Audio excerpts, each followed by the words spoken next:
जय हिंद फ्रेंड्स, आज हम लोग पढ़ेंगे मानक ताप एवं दाब से रिलेटेड प्रश्न पढ़ेंगे। कौन सा पढ़ेंगे जी? मानक ताप एवं दाब से रिलेटेड प्रश्न करेंगे। आप लोग को पिछला वीडियो में बता दिया गया कि मानक ताप और मानक दाब क्या होता है।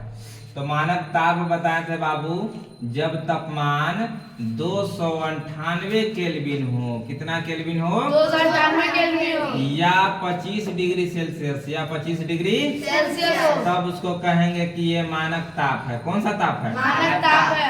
जबकि एक बार या पास्कल अगर रहेगा दाब, कितना दाब रहेगा? एक बार या पास्कल, तब कहेंगे कि ये दाब कैसा है? मानक। कैसा है? मानक। तो मानक ताप एवं मानक दाब समझ गए ना? क्या समझे? समझ गए ना? चलिए अब बात करते हैं, कुछ फॉर्मूला है जिसकी सहायता से हम ये प्रश्न को सोल्व करेंगे। सबसे पहला फॉर्मूला आपका इस्तेमाल होगा मोलों की संख्या, जो कि पिछला वीडियो में चर्चा हम कर चुके हैं। नहीं किए हैं? कर चुके हैं ना?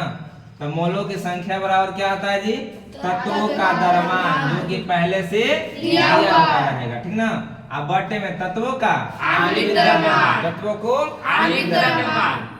फिर आपको ये भी लिखा दिए हैं बाबू कि एक मोल का आयतन 22.4 लीटर होता है। 22.4 लीटर कब होता है बबुआ?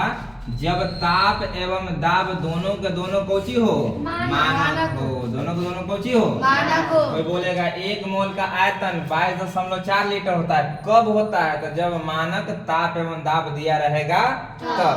याद रखिएगा, ठीक ना? देखिए प्रश्न में भी जोड़ दिया गया है मानक ताप एवं दाब।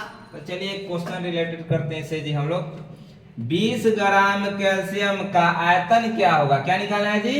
आयतन। कुछ निकालना है आयतन। जबकि ताप एवं दाब दोनों कुछ दिया हुआ है? मानक। ताप और दाब दोनों क्या दिया हुआ है? मानक। चलिए तो इसके सहायता से निकाल लेते हैं बबुआ लोग। तो सबसे पहले निकालिए मोलों की संख्या। मोलों की संख्या। तो मोलों की संख्या बराबर बबुआ पता है तत्वों का द्रव्यमान, जो कि पहले से दिया हुआ है। तत्व का द्रव्यमान कितना है जी? 20 ग्राम। 20 ग्राम है। बहुत सुंदर बात। बटे में तत्वों का आणविक द्रव्यमान। तो तत्व का आणविक द्रव्यमान, तो कैल्शियम का आणविक द्रव्यमान कितना होता है बबुआ? 40। तो कैल्शियम का परमाणु संख्या होता है 20 और परमाणु भार 40। यही इसका कहलाएगा कौची? आणविक द्रव्यमान। ठीक है? आणविक द्रव्यमान इसका कितना होता है? 40। 1 0 से 2 के टेबल में 4 कितना बार में? 2 बार में। ऊपर कितना बच गया? 1, यानी 1/2। यानी कि मोलों की संख्या कितना निकल गया? 1/2। यहाँ तक क्लियर? कोई समस्या नहीं। अब क्या निकालना है जी? हमको आयतन निकालना है। तो आयतन निकालने के लिए किसका हेल्प लेना पड़ेगा? इसका। तो हम जानते हैं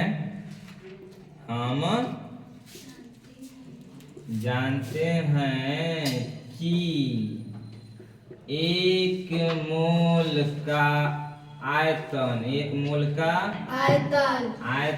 कितना होता है बबुआ? 22.4 लीटर। 22.4 लीटर। 1 मोल का आयतन कितना? 22.4 लीटर। लेकिन याद रखिएगा मानक ताप एवं दाब पर, मानक ताप एवं दाब पर। हाँ, तो हमसे कितना का पूछ दिया है? 1/2। 1/2 का मतलब समझते हैं ना जी? आधा।